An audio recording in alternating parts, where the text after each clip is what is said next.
Bismillahirrahmanirrahim. Assalamualaikum warahmatullahi wabarakatuh. Selamat pagi anak-anakku. Bagaimana kabar hari ini? Mudah-mudahan kita semua senantiasa diberi keselamatan dan kesehatan sehingga kita dapat belajar dengan lebih semangat lagi. Oke, pada pagi hari ini kita akan belajar tentang surat Al-Ma'un. Sebelum kita memulai pelajaran, mari kita membaca basmalah bersama-sama. Bismillahirrahmanirrahim. Mari anak-anak kita mempelajari tentang surat Al-Ma'un. Surat Al-Ma'un merupakan surat yang ke-107 di dalam Al-Quran.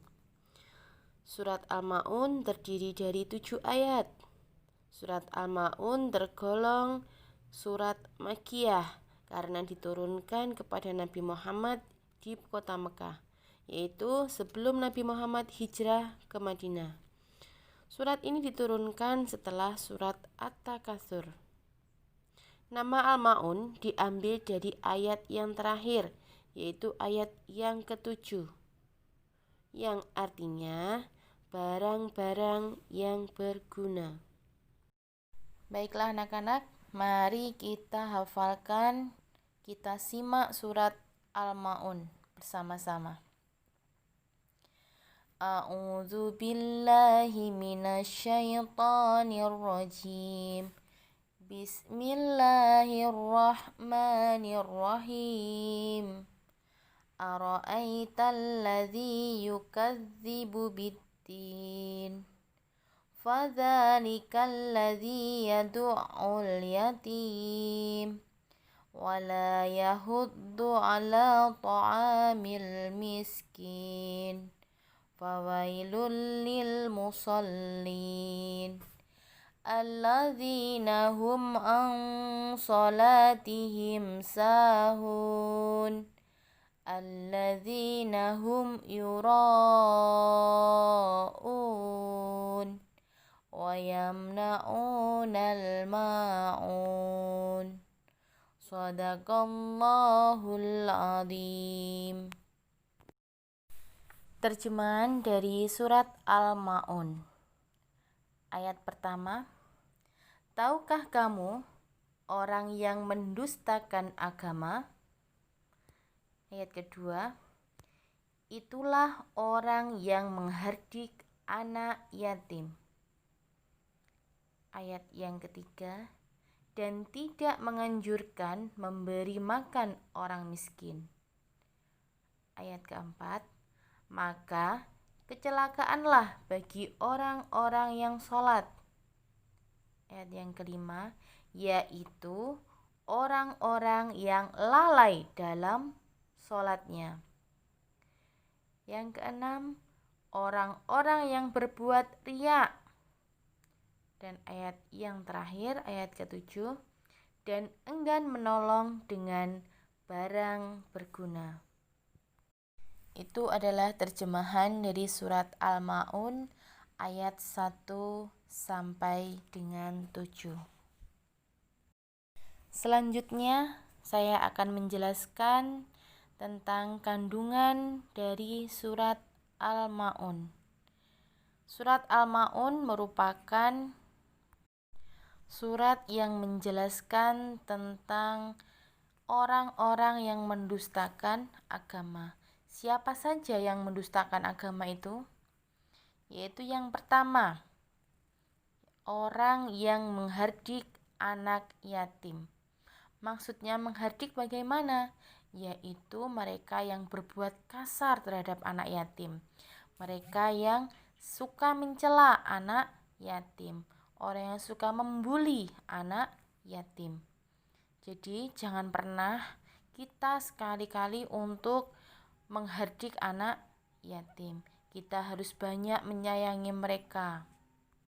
Paling tidak kita berbuat lemah lembut terhadap mereka. Jangan pernah kita sekali-kali menyakiti hati anak-anak yatim. Ciri kedua dari orang yang mendustakan agama yaitu tidak menganjurkan memberi makan kepada orang miskin. Istilahnya yaitu pelit. Ya, dia merasa memiliki harta yang banyak, dia merasa orang yang mampu, orang yang kaya, tetapi pada kenyataannya dia tidak mau berbagi dengan orang yang membutuhkan. Dia tidak mau membagi makanan, mereka tidak mau memberi makanan kepada orang-orang miskin. Jadi jangan sampai kita seperti itu. Contoh kecilnya misalkan di kelas ada teman kita yang membutuhkan sesuatu. Kalau kita bisa bantu, ya kita bantu. Jangan sampai kita bisa bantu tetapi kita bilang nggak punya, saya nggak bisa bantu. Misalkan ada teman membutuhkan pensil atau bolpen. Nah, kita punya bolpen atau pensil. Nah, kita ya pinjami. Jangan sampai kita tidak mau meminjaminya. Berarti kalau kita tidak mau meminjaminya, saat kita bisa meminjaminya sebenarnya itu termasuk pelit. Jangan sampai kita memiliki sifat pelit. Oke? Ciri yang ketiga yaitu orang-orang yang lalai dalam sholatnya. Siapa saja orang yang lalai dalam sholatnya? Apakah hanya orang yang meninggalkan sholat saja atau tidak melaksanakan sholat? Bukan, tetapi orang yang suka menunda-nunda sholat juga termasuk dalam golongan orang yang lalai dalam sholatnya. Misalkan sholat duhur jam 12. Nah, karena kita asyik menonton TV, kita asyik daring, kita asyik mengerjakan tugas online, kita menunda, nanti saja. Masih ada waktu. Nanti saja sampai jam 1. Sampai jam 1 tugas kita belum kelar. Akhirnya tertunda sampai setengah 2. Sampai hampir habis waktu sholat kita baru melaksanakan sholat. Itu juga termasuk orang yang melalaikan sholatnya. Jadi jangan sampai kalau kita dengar azan usahakan kita segera melaksanakan sholat. Kalau bisa malah kita melaksanakan sholat berjamaah di masjid. Ciri yang keempat yaitu orang yang berbuat riya. Apa itu riya? Riya adalah pamer, yaitu perbuatan seseorang yang senang memperlihatkan amal kebaikannya di depan orang lain untuk dipuji. Itu adalah riya. Misalnya, dia sholat supaya dapat pujian dari ustadznya, gurunya, atau teman-temannya. Membagus-baguskan gerakan sholat, ucapan sholat hanya untuk mendapat pujian dari orang lain.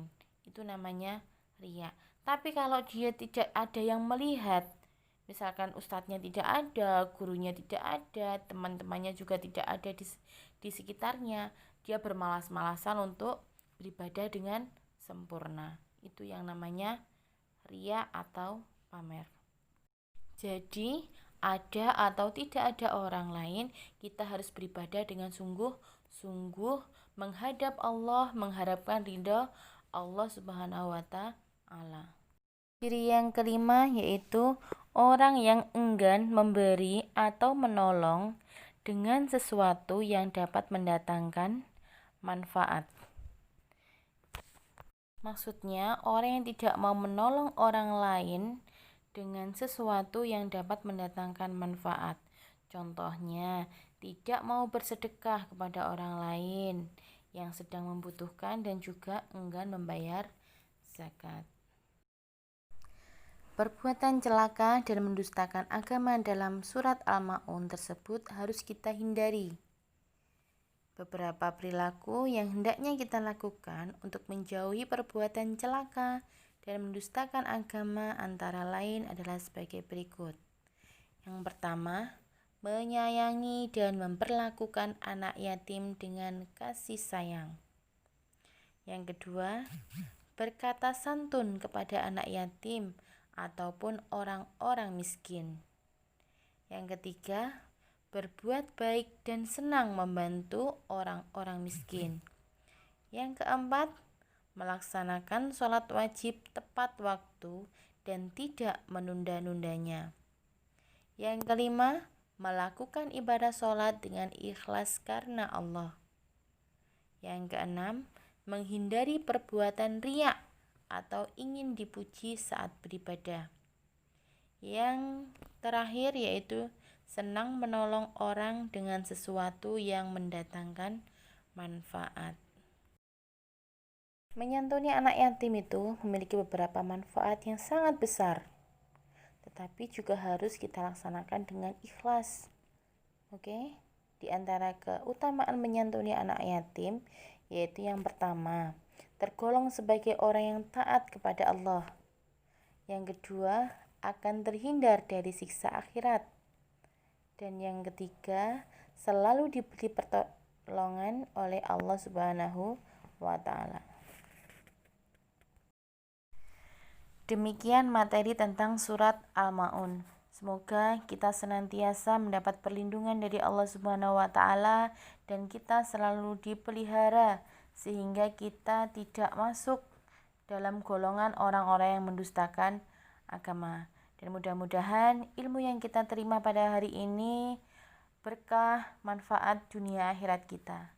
Sekian, wassalamualaikum warahmatullahi wabarakatuh.